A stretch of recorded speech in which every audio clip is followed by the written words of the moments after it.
Hello, everyone. Welcome to this webinar recording on the starter package, which helps launch advisory services to SMEs. I'm Peter Towers, the Managing Director of ESS BIZTOOLS. The starter package is the second in our series of 4 packages which go up in steps. First package is the advisory intro package, and we have the starter package. Then we move into the advanced package, and then the financial forecasting package.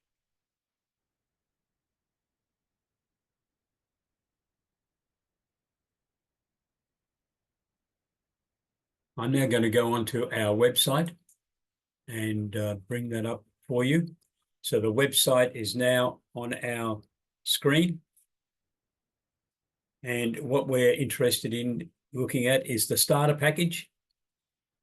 They're the 3 other packages there: advisory, intro, advanced, and starter. So we'll go to the starter package.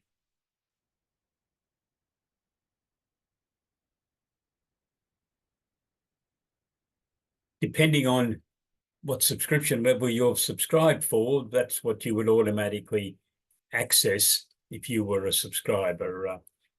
I have access to everything, so therefore I've got to just take a couple of extra steps at times to bring it back to the package that we're talking to you about, which is the starter package.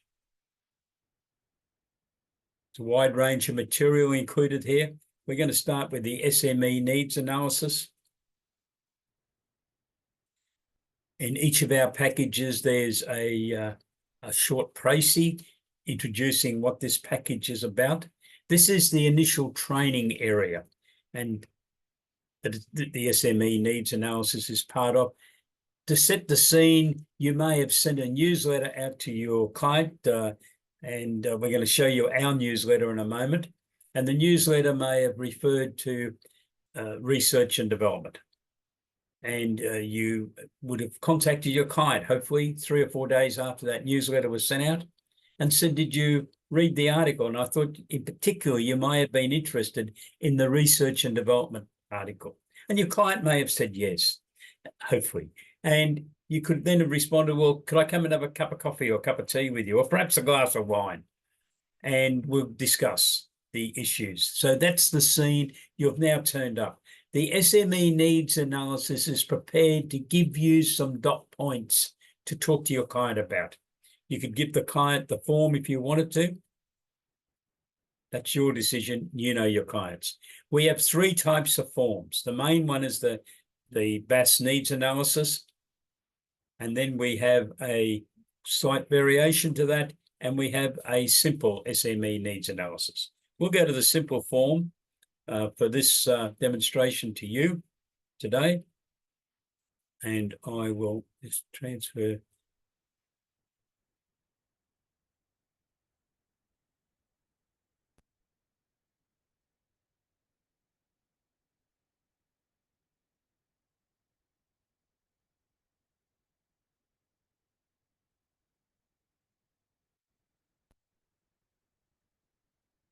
The simple SME needs analysis is now on your screen. First of all, we identify what we're trying to achieve. Our focus is to help you achieve the following life goals: improve business profit, cash flow, and saleable value. They're great targets, aren't they? Profit, cash flow, and a saleable value of your firm. To minimize taxes, as long as you pay the legal amount that you owe. Wealth creation for education, holidays, and retirement. Reduce pressures and stress. So you could sit there with your client and be writing down the answers.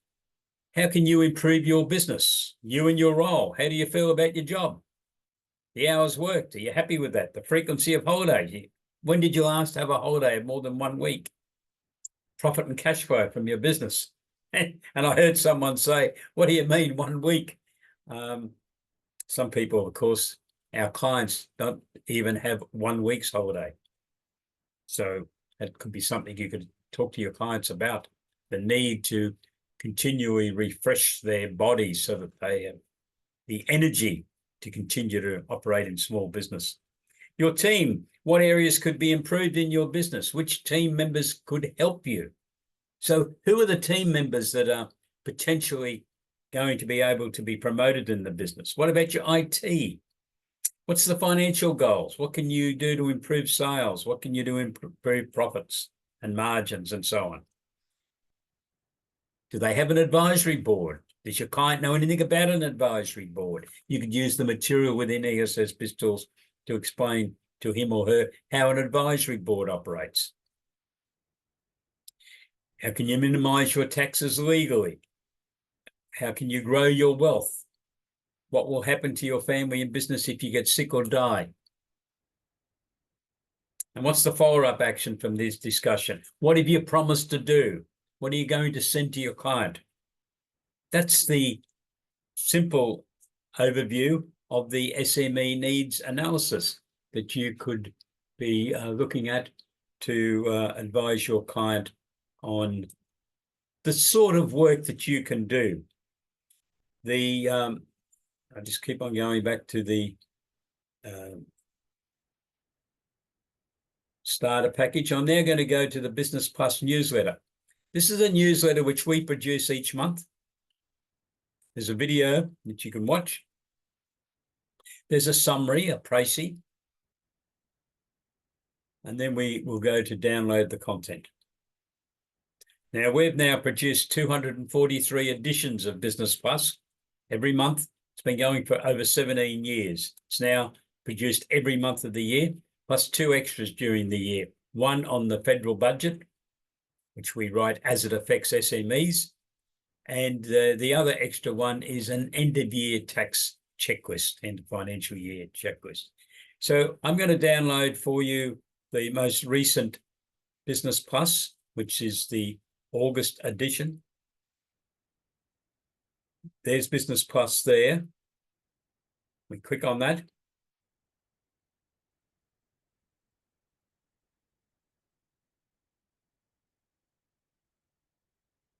And this is the Business Plus newsletter. When we send it to clients, we say, remove our badging. And that's the only badging ESS BIZTOOLS has on this document. And put your own address details there, so that when it goes to your client, they think it's come from you. It's a good idea to read it first and make sure you agree with it. You can edit the material if you wish. So we always have a contents, and we try to write about areas or subjects that may be of interest to some of your clients. What we're really aiming is that there's going to be at least one article in each edition that a client's particularly interested in. Some people tell me clients say they're interested in them all, so they like to know what's going on. But at least as long as one is of interest to each client, or to a client, that's achieved our goal. So what causes shrinkage? Shrinkage is a huge problem in business, especially in retail and wholesale, but also in tradies businesses and a whole lot of other things. So it's the difference between what could have been the potential selling price and what was the actual selling price. And what causes it? Theft, incorrect invoicing, damage to a product, poor handling techniques, and so on. So you could look at that. Waste management's another key management challenge. Waste is defined as anything within the process, people, or structure that is wasteful, including space, time, parts, people's potential, and more. So you can assist by sitting down and talking to your clients and say, we can help you measure what this wastage is. And we've commented on the 7 major waste areas. The Export Market Development Grant. Now, this was an update, and I'm going to tell you more in a moment. The Export Market Development Grant is offered by the Australian government for any type of business, sole trader, partnership, trust, and company, as long as the turnover is under $20 million Australian in the previous 12 months, and as long as the business is exporting goods or services overseas, but not including New Zealand and 2 other countries that Australia doesn't like their policies. But it can also be applicable to an Australian-based business that's promoting its services to overseas residents who it's trying to attract to come to Australia. So it could be a hotel or a motel. It could be a whitewater rafting business. It could be a tour on camels in the Northern Territory. It could be Great Barrier Reef tours, promoting those types of activities. It's bringing overseas income into Australia, and it forms part of the Export Market Development Grant.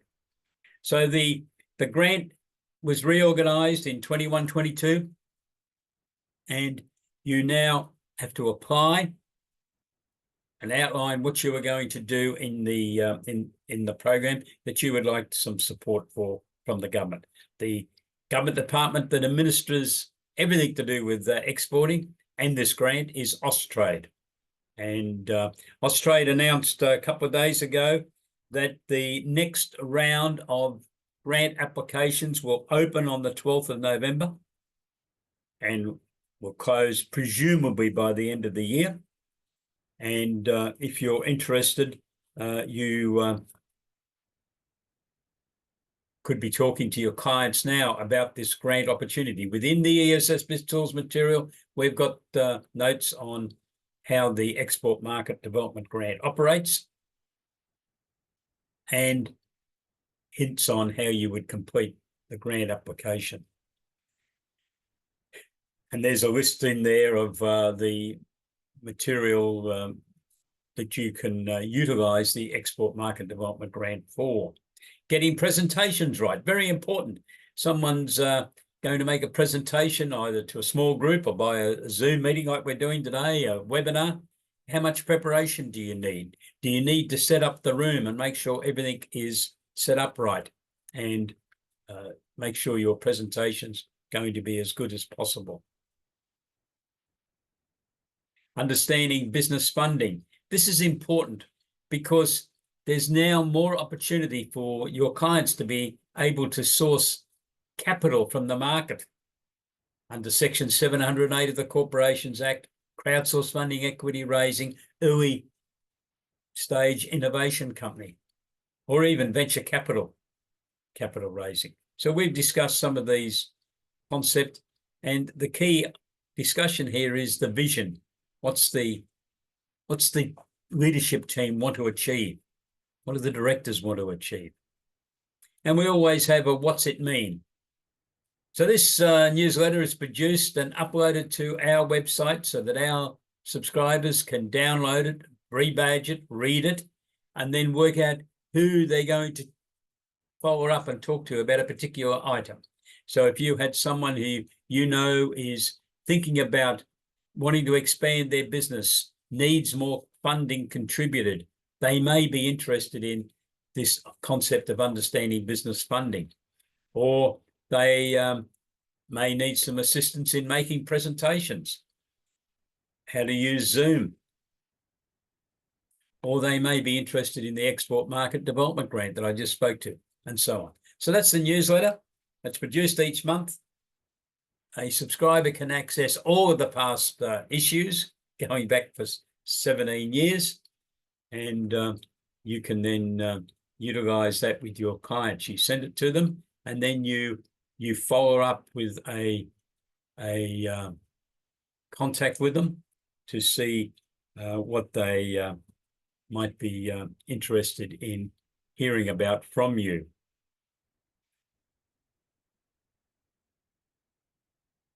It keeps on going back to the overall program because I'm set on a wide range of activities. If you're a subscriber, whatever you've agreed as your subscription level, that's what would be locked in, and that's what you would be viewing on each occasion. I want to go to research and development now.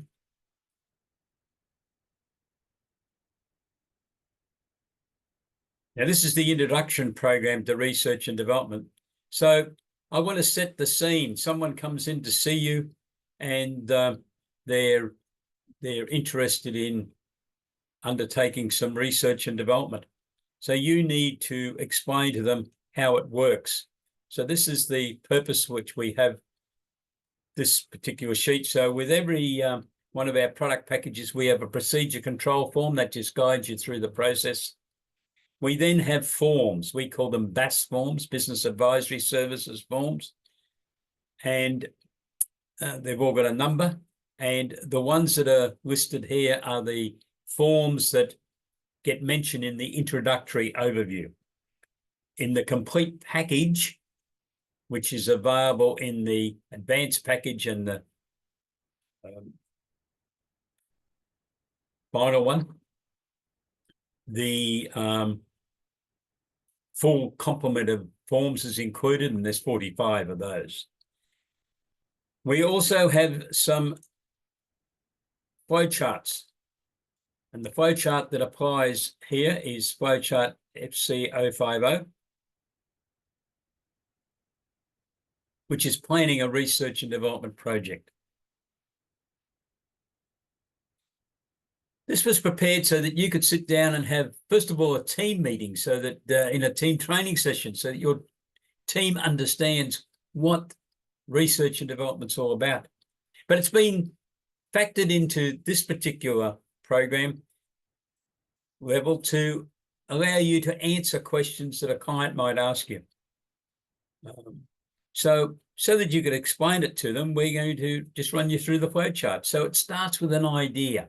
Anyone, could be the apprentice, could be someone that works in the office, could be obviously a skilled tradesman, or someone else comes up with an idea. They talk to the boss about it, and the boss says, yeah, okay, we'll set up a small project.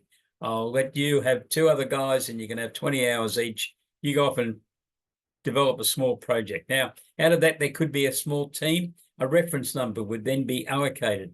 And if you want more information, that paper and those forms have got information on it. You could click on that and get it. So they conduct preliminary investigations. And then we've got to determine whether this business is eligible. And in paper 052005, you can find the definition of eligibility for research and development. Now, that is, you have to be a company. The company's turnover has to be less than $20 million if you're going to claim the ability to have a refund of your expenditure, which is available for a company with a turnover under $20 million that is trading at a loss. Now, the research and development rebate percentage is 43.5% of the eligible expenditure for companies with turnovers under $20 million. So if the company spent $100,000 on research and development and the trading losses at this stage are $110,000, the company can apply, when it's lodging its tax return, for a refund of the calculation of the R&D tax rebate, which would be 43.5% of $100,000, $43,500. The tax office would pay into the bank account of the company, your client's company, within 30 days of the tax return being lodged. It's a special deal that's been done as part of the research and development process. You might appoint a project coordinator. There's a need to undertake a search of a prior art or prior literature, and that's summarised in BAS form 5505. Basically, the Australian government is not going to offer special taxation treatment to someone in Australia that basically is reinventing the wheel. If that's already been done somewhere and someone's applied for protection for that process somewhere in the world, the government will not support you, your client, in the R&D program. We need to document what prior art and literature has been identified. Some companies appoint an R&D manager. We need to identify the core activities. Now, all this is summarised in the paper we keep on seeing, 052010. You need to identify the new knowledge intended to be produced. Hypothesis or hypotheses need to be determined. So this is what you're going to set out to prove from the research and development activity. Have you got any external professionals assisting you in this, or who are the experts? Could the outcome have been known in advance? If it could have been known in advance, you cannot claim the research and development benefit.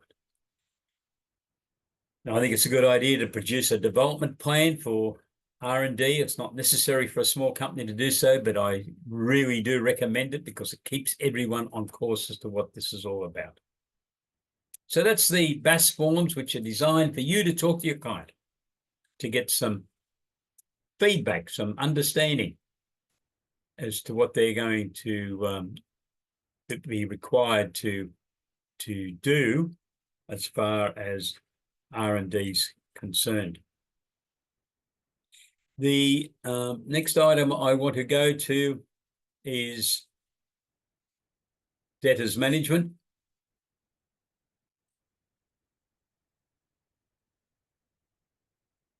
In the system, we have a debtors management summary. Debtors is a huge problem. Australia has the dubious honour of having the longest debtors days outstanding in the world. So there is a video there you can watch. And we're now going to download the content. We're going to have a look at the procedure control form here. This will be the only one I'll show you.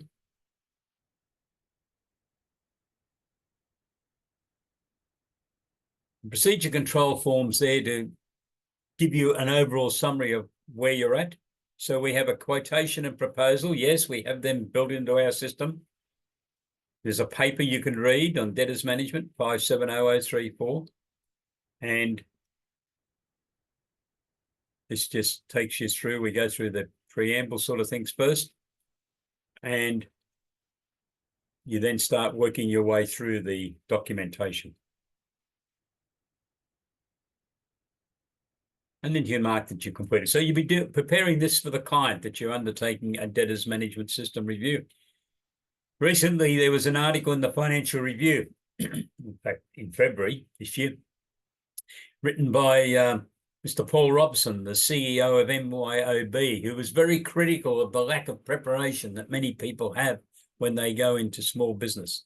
Mr. Robson indicated that they tend to hit a brick wall after 6 months in trading. And a lot of the problem is that they haven't fully faced up to what are the issues in offering credit to customers. They don't understand a debtors management system. They don't understand that it'd be very strange if their debtors ledger after 6 months is showing that debtors days outstanding is only 30 days. But apparently, from reading Mr. Robson's comments, that was what many people thought. Everyone would pay them on time, and if they gave them 30 days, that's all they would take.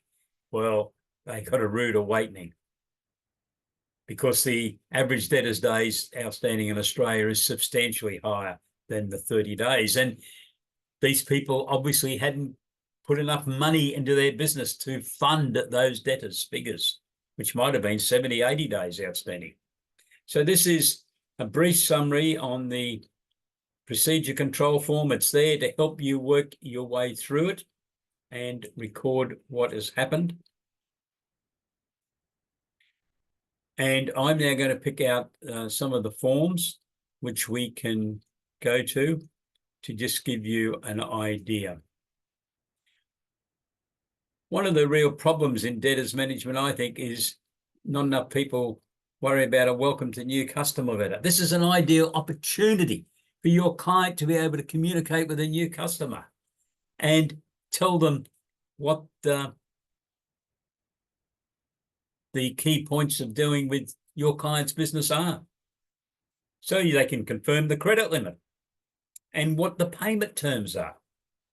And they can tell them on each individual tax invoice the due date for payment will be stamped or will be stated. And whilst you mightn't tell them in this, I think you should be suggesting to your client that this follow-up 5 days before that due date, that invoice is now due for payment. Because the objective should be right from the very beginning that you're going to put in systems which will help your client to try to encourage every customer to abide by the stated trading terms. And if it's been stated that it's 30 days, you will do your utmost through the system to try to encourage those customers to make sure they've made the payment within 30 days. We also want to know what additional information they may want supplied when the tax invoice is sent to them. Some people want weighbridge certificates. So other might want a health certificate of some sort or some other documentation. The terms of trade agreement should also be attached and should be signed. The customers agreed to this. because a decision needs to be made as to whether this customer should be registered on the Personal Property Securities Register. Now, that's another subject, which we're not going to go into now, but it's very important, as you know. And the retention of title agreement. What basis does your client have to be able to reclaim goods that they haven't been paid for? So that's the real purpose of the Welcome to New Customer letter. But it should also be, copy should be forwarded on to the sales departments. They know the business has got a new customer, so they can welcome them when they make contact. They can follow up and contact them, give them a welcome phone call, and try to encourage that new customer to spend more than just the initial order with the company.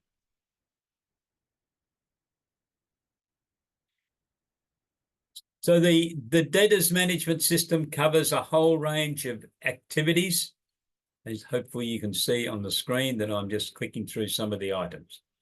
We're not going to go to those now, but what I am going to show you is the other key document which we've got in this area, which is called the Debtors Systems Manual.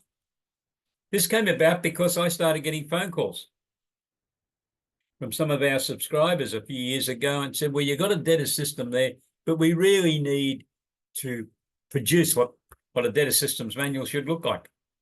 So we said, okay, we will write one.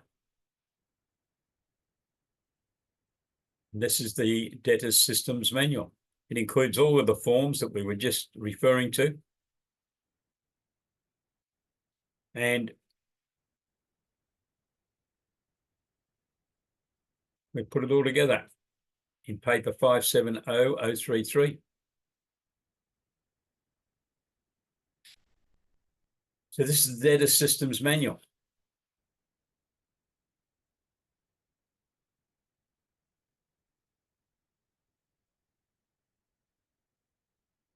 So prepared by for. The real purpose of having the manual, though, is to give the person who is responsible for debtors management within your client's business something that's been written, looks good, looks official, instead of stickers on the sides of computers or on the sides of filing cabinets and handwritten notes, which is unfortunately very common in Australian offices, that there is no written system. It's a hand-me-down verbally. No wonder we've got an abnormally high debtors days outstanding. So this is the contents, and this is how we set up papers within ESS BIZTOOLS. They all have a list of contents. So within the system, we've got the credit application form. Yes. Invite the prospective new customer to complete a credit application form and then make sure it's checked. The debtor's guarantee form. If it's a company applying, the directors should be submitting a personal guarantee. If your client declines the application for credit, send a letter declining it very formally, and so on. This is a process that I recommend you review every year. You say to the client, we're going to come in and review the debtor system. We're going to make sure that the current incumbent looking after this job understands how it works, because probably the position's changed. That's my observation. The last person employed tends to get the debtors management in a lot of offices around Australia. Some cash flow management hints. So you've got a whole range of information there that you badge, send to your client, and charge them a fee for reviewing this and implementing it for them, putting their name on it and giving it to the office manager and the person responsible for debtors, so that they've got a system that looks quite unique for them. Okay.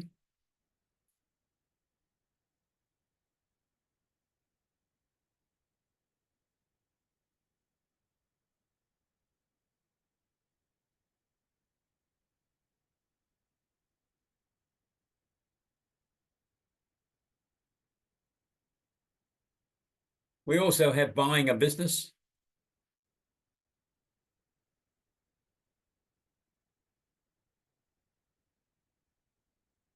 Forms to help you to give advice to someone looking to buy a business. So we might have a look at a couple of these forms. Thinking of buying a business. Okay, so this is the form you could use with your client. Is the acquisition purely a business investment? If yes, what rate of return are you seeking? If no, what is your reason for acquiring a business? Do you plan to work in the business? How many hours? Will owning the business suit your family and your lifestyle?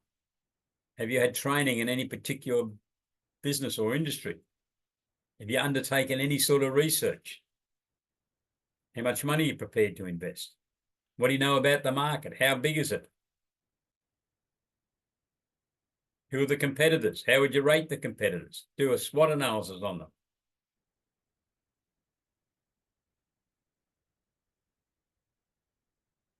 Is the location of the business suitable? Is it near public transport? Was there any major road or rail changes proposed that might significantly affect this business? It might be the reason the business is for sale. What matters do you want to discuss with your accountant? That's a good opening form that you could give to your clients. In lots of cases, they're probably a new client, and say, well, if you can start completing this, we'll be in a position to have a discussion.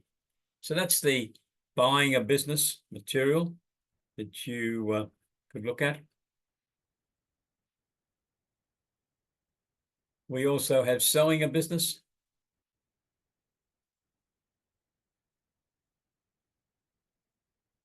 So there's video you can watch.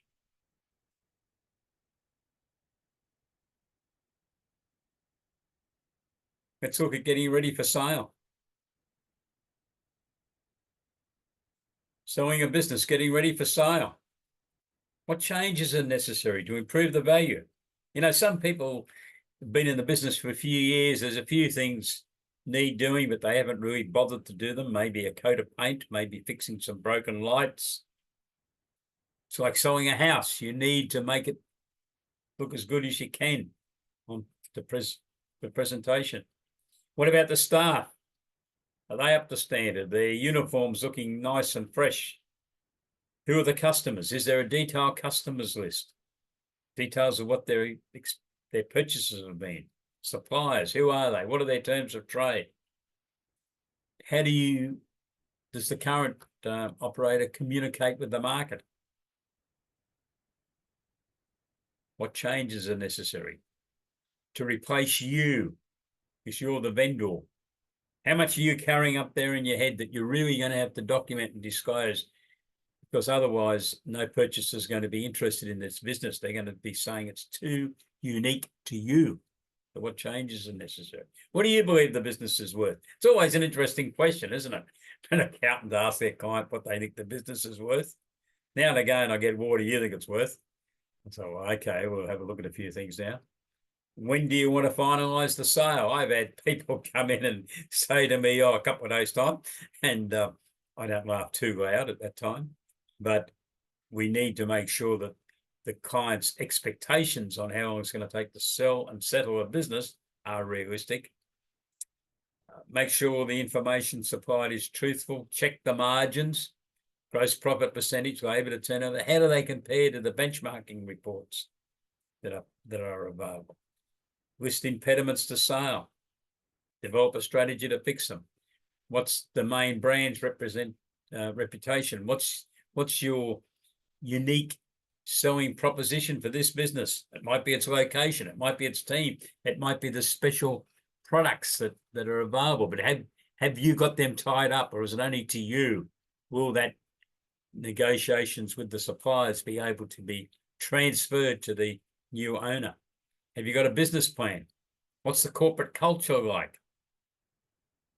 So how does the public view this business? Do people only go to your business because you've got some unique products that it's the only place in town they can buy them? Or are they going there because of the cheerful disposition of the entire team? Are they made to feel welcome? Have you got promotions and activities for the visitors to the store or whatever it is? What's the action plan? So this is just trying to give you an idea of some of the activities that might be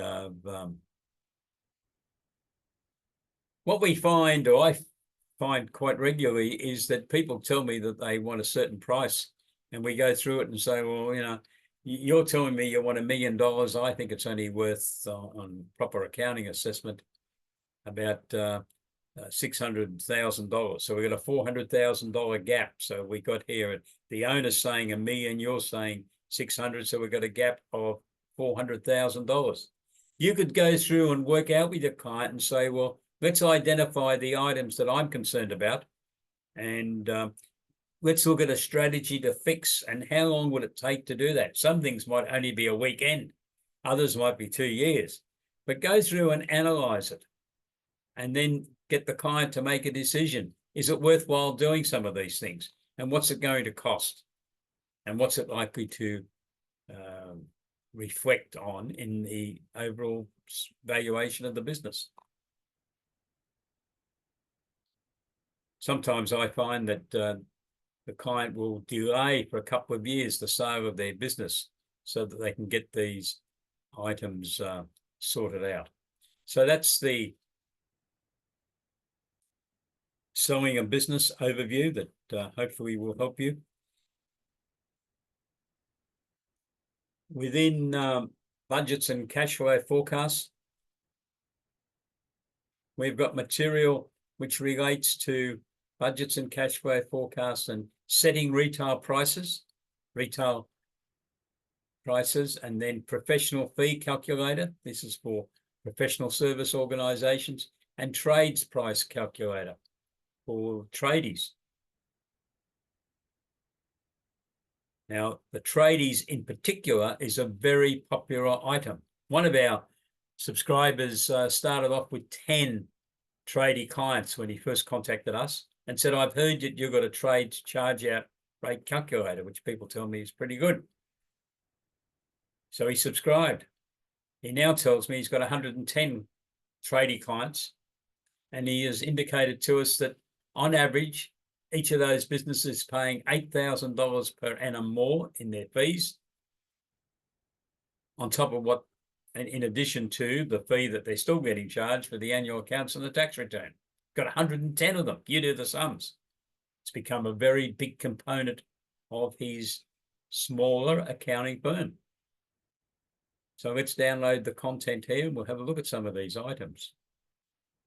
Now, what you get access here to is a whole range of material on cash flow cycles, calculating the sales funnel, production forecast, material that you can share with your clients. But I'm just going through and finding some particular information. You can read all that while we're going through it.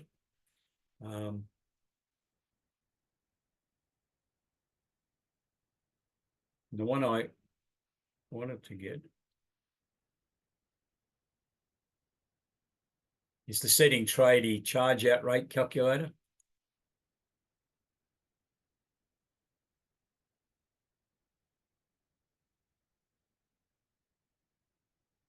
You don't want that.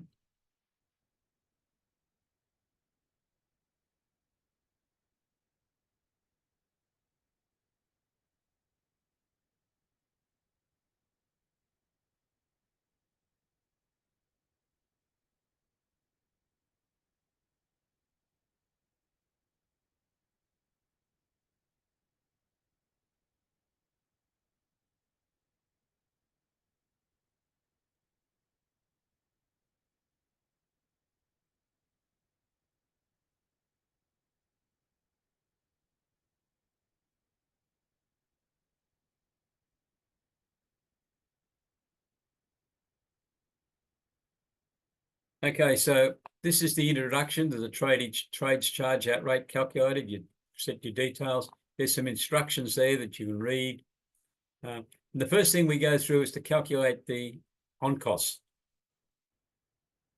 So we've made provision that we've got 6 potential classifications that have got exactly the same on-cost configuration, so that they've all got the same holiday pay loading if there is one, that they all get the same amount contributed for superannuation, and they have the same training hours. Now, if they don't, you move on and use one of the others. Another 6 here. There are 36 different categories you can utilize. So that's a lot of variations, and no one's ever told us that they've used all 36. So there's the other component, A4, A5, A6. And then we've got the same sort of configuration for part-time employees and then casual employees. We then flick through to the calculation of the labour budget. So automatically transferred across is the information from the on-cost calculations, A1, A2, and so on. You have to insert the number of individuals and their salary for that particular classification. The system then calculates the total gross salaries. The labour on-cost has been calculated in the on-cost area. It's transferred across. Those calculations are done. And the individual leave and all that was summarised back in the on-cost area. So we're determining what the net hours worked are going to be. You have to insert, after you've talked to your client, on the productivity percentage that's expected from that particular person, and the system does the rest. And then similar calculations are then done for the part-time employees and the casuals. And the system then determines the overall net productivity percentage of the entire business. We then look at return on investment. We're inviting you to say, well, the business is worth $500,000. The client wants a 20% return. So the system will say that's $100,000 that is the profit for the business. Or alternatively, you could just insert your own amount. The client says, no, I'm not going to go through that. I just know I want to make $120,000. We then go to the budgeted overhead expenses and you list them out, and they're there. But budgeted materials is an interesting one, because in a lot of trades businesses, they're buying particular products for their clients. So we'd have how much they're going to spend in the year, $1 million buying purchases. They're going to mark it up by 15%. So that's $150,000. Are they going to use it to subsidise the labour charge out rate, or do they want to make it a separate retainable profit area? They make their decisions of that. Do they want to factor in any write-downs? Hopefully not, but some people do. The system then calculates what has to be the income raised from the charge out rates. So we've got the labour costs, and the labour on cost is transferred. The return on investment, or the profitability target. The overhead expenses less the markup incorporated in labour charge out rates, plus allowance for write-downs, labour to be recovered. The system will then go through and calculate the base time costs, which then get transferred into being utilised for the overhead factor. And then the system will produce a report which identifies the working hours for each of these people. They're exactly the same as they were listed in the on-cost area. It's transferred across. And then we produce a proof document which says, well, here's the proof. Here's the names of the various people, again, linked back to where they originally appeared, in what order, an A1, A2, and what the hours they're going to work, and what the charge out rate will be, and what the total income will be. And then we produce a budgeted profit. Now the system does all this. It says your sales are this. You're going to sell the materials, which were $1 million plus 15%. So you're selling them for $1,150,000. You're going to sell the labor for your figure. That's a total allowance for any write-offs. The material costs, which was $1 million. The labor and labor on costs, whatever they were, the cost of sales, the gross profits. Deduct the overhead expenses. There's the forecast net profit. And this should be basically this with the few dollars of what the target was based on the return on investment in the business. So that's the type of chart you got. You can then give it to your clients. What the very successful firm that's using this does is they then negotiate, and one of the reasons the fee is $8,000 more, they've negotiated with their client that they will prepare monthly accounts, and there'll be a brief meeting to review, and perhaps there needs to be some fine-tuning because perhaps the productivity has not been achieved exactly the way we envisaged it.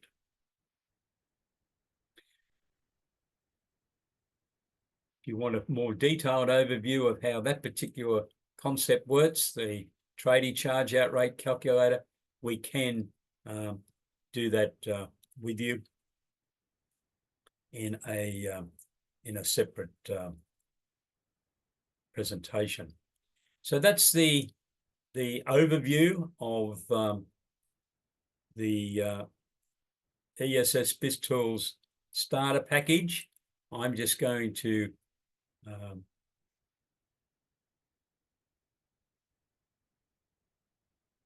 bring back up the material where we're at. So a membership subscription for the Business Advisory Services starter package. We've got a special on, an Olympic Games special. 12 months up front, $1,782, including GST. Or you can pay monthly if you wish, $178, including GST. You get all of the material I just showed you and much more. 24/7, it's there. You've got a password. You just go on and download what you want. There's training sessions available for each product package. So the starter package has 10 one-hour training sessions per annum. We record each of them. We send them to you. We would prefer you to attend, but if you can't attend, you will still get the video so you can sit down with your team and go through it. We produce the Business Plus newsletter each month. We produce Members Alert each month, which is our communication back to our subscribers on things that are happening, like the Export Market Development Grant that is going out to our subscriber members this afternoon. So we keep people informed so that you know what's going on and you can make contact with your clients. We have group training, and I've just mentioned some of that, the 1 hour for each of the 4 product packages, 10 times per annum. And you can go to another training webinar if you wanted to. So if you're interested in seeing something that's been presented as part of the advance, you're a bit curious what extra material the subscribers in advance are getting in a particular area. It could be research and development. You can attend the training program. And if you wish to upgrade your subscription, you can do so. You can also hire us to do additional training for your team if you wish, mentoring and coaching, and your investment for that will be $300 plus GST per hour. So to subscribe for ESS BIZTOOLS, if you're interested, please go to our website, www.essbiztools.com.au, click on packages and pricing, and then click on the product package that you're interested in. If it's a starter package, obviously, you click on the starter package and then complete your subscription. And within 24 hours, you'll be operational. We'll be talking to you and getting you underway on utilizing the ESS BIZTOOLS system. If you need any more information, please don't hesitate to contact us. You can send me a email, peter@essbiztools.com.au, and we have changed that number. It's now 0747241118. 0747241118. We look forward to hearing from you and answering your questions. And we'd really like to welcome you and your colleagues from your firm as subscriber members of ESS BIZTOOLS. Thank you for participating in this webinar. Have a great day. Goodbye. And I look forward to hearing from you soon. Thank you.